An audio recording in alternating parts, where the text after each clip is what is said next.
മനോജ് ചേരുന്നുണ്ട്. Manoj, strong room പൂർണ്ണമായും തുറന്നോ? 7:30 തുറക്കുമെന്നായിരുന്നു നേരത്തെ അറിയിച്ചിരുന്നത്. പക്ഷേ നേരത്തെ മനോജ് സൂചിപ്പിച്ചത് സ്ട്രോങ് റൂം തുറന്നിട്ടില്ല എന്നായിരുന്നു. ഇപ്പോൾ സ്ട്രോങ് റൂം പൂർണ്ണമായും തുറന്നോ?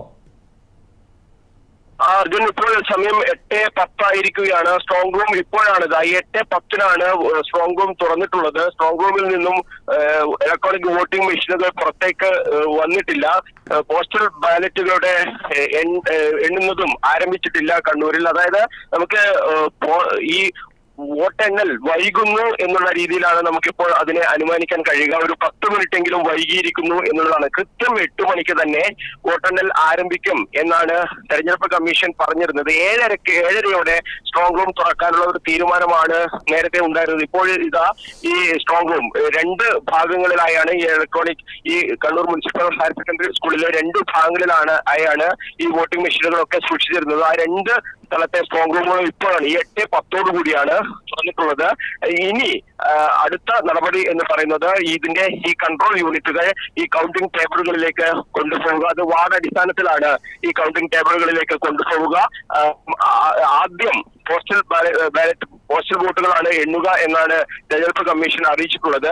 അതിന്റെ ക്രമീകരണങ്ങൾ നടന്നു വരുന്നുണ്ട്. അത് ഇപ്പോൾ തന്നെ അത് ആരംഭിക്കും എന്നാണ് ഇപ്പോൾ തെരഞ്ഞെടുപ്പ് കമ്മീഷൻ വൃത്തങ്ങൾ വ്യക്തമാക്കിയിട്ടുള്ളത്. എന്തായാലും ോടുകൂടി ആദ്യ ഫലസൂചന എന്നുള്ളത് നമുക്ക് അല്പം വൈകാൻ സാധ്യതയുണ്ട്. കാരണം ഈ 10 മിനിറ്റ് എന്നുള്ളത് വൈകാനുള്ള ഒരു സാധ്യത തന്നെയാണ്. എന്തായാലും ആദ്യ ട്രെൻഡ് നമുക്കൊരു 8:40 8:45 തന്നെ ലഭിക്കും എന്നാണ് ഇപ്പോൾ മനസ്സിലാക്കാൻ കഴിയുന്നത്. ഏതായാലും സ്ട്രോങ് റൂം തുറന്നിട്ടുണ്ട്. പക്ഷേ ഈ കൗണ്ടിംഗ് പേപ്പറുകളിലേക്ക് ഈ വോട്ടിംഗ് മെഷീനുകൾ കൺട്രോൾ യൂണിറ്റുകൾ എത്തിക്കുന്ന നടപടിയിലേക്ക് കൂടി കടക്കുകയാണ്.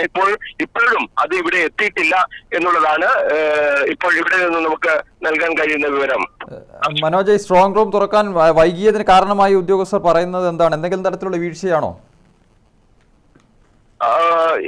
7:30 എന്നുള്ളതായിരുന്നു ഒരു നിശ്ചയിച്ച കണക്ക്. അർജുൻ, ഇപ്പോഴും ഇനിയും ഉണ്ട് ഒരു സ്ട്രോങ് റൂം തുറക്കാൻ എന്നുള്ളതാണ്. അതിന്റെ നടപടികൾ ഇപ്പോൾ ഒരു സ്ട്രോങ് റൂം കൂടി തുറക്കാനുണ്ട്. അതും കൂടി തുറന്നതിന് ശേഷം മാത്രമേ ഈ കൺട്രോൾ യൂണിറ്റുകൾ വോട്ടെണ്ണുന്ന ടേബിളുകളിലേക്ക് എത്തിക്കാൻ കഴിയുള്ളൂ എന്നാണ് ഇപ്പോൾ വ്യക്തമാകുന്നത്. ഏതായാലും കൗണ്ടിംഗ് വൈകുന്നു എന്നുള്ളത് തന്നെയാണ് കണ്ണൂരിൽ നിന്ന് നമുക്ക് ഇപ്പോൾ നൽകാൻ കഴിയുന്ന വിവരം. ഏതാണ്ട് ഒരു 15 മിനിറ്റോളം ഈ കൗണ്ടിംഗ് വൈകി എന്നുള്ളത് വലിയ ഒരു വീഴ്ച തന്നെയാണ്. ഇത്തരം ക്രമീകരണങ്ങൾ 7:30 എന്ന് പറയുന്ന ആ സമയം, അതായത് തെരഞ്ഞെടുപ്പ് കമ്മീഷന്റെ ഒരു നിർദ്ദേശം ഉണ്ടായിരുന്നത് 7 മണിക്കും 8 മണിക്കും ഇടയിൽ ഈ സ്ട്രോങ് റൂമുകൾ തുറക്കണം, 8 മണിക്ക് കൗണ്ടിംഗ് ആരംഭിക്കണം. ഇതാണ് തെരഞ്ഞെടുപ്പ് കമ്മീഷൻ നൽകിയ നിർദ്ദേശം. പക്ഷേ 7:30 ഈ സ്ട്രോങ് റൂമുകൾ തുറക്കുക എന്ന ഒരു തീരുമാനം, ആ തീരുമാനമാണ് നീണ്ടത്. ഏതാണ്ട് 7:55 ഈ സ്ട്രോങ് റൂമുകൾ തുറക്കാനുള്ള നടപടികൾ തന്നെ ആരംഭിച്ചത്. അത് വലിയ നമുക്ക് അറിയുന്നതുപോലെ മരപ്പലക വെച്ച്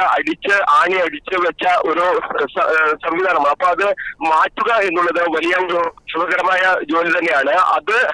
അതാണ് വൈകാനുള്ള ഒരു പ്രധാനപ്പെട്ട കാരണം. എന്തായാലും ഈ 15 മിനിറ്റ് കൗണ്ടിംഗ് വൈകി കണ്ണൂർ മുനിസിപ്പൽ കോർപ്പറേഷൻ വോട്ടിംഗ് മെഷീനുകൾ ടേബിളുകളിലേക്ക് എത്തുന്നതിന് 15 മിനിറ്റോളം വൈകി എന്നുള്ളത് തന്നെയാണ്. അതൊരു വീഴ്ച തന്നെയാണ്. എന്തായാലും ഇത്തരം സ്ട്രോങ് റൂം പൂർണ്ണമായും തുറന്നിട്ടില്ല. സ്ട്രോങ് റൂമിന്റെ ഒരു സ്ട്രോങ് റൂം കൂടി തുറക്കാനുണ്ട്.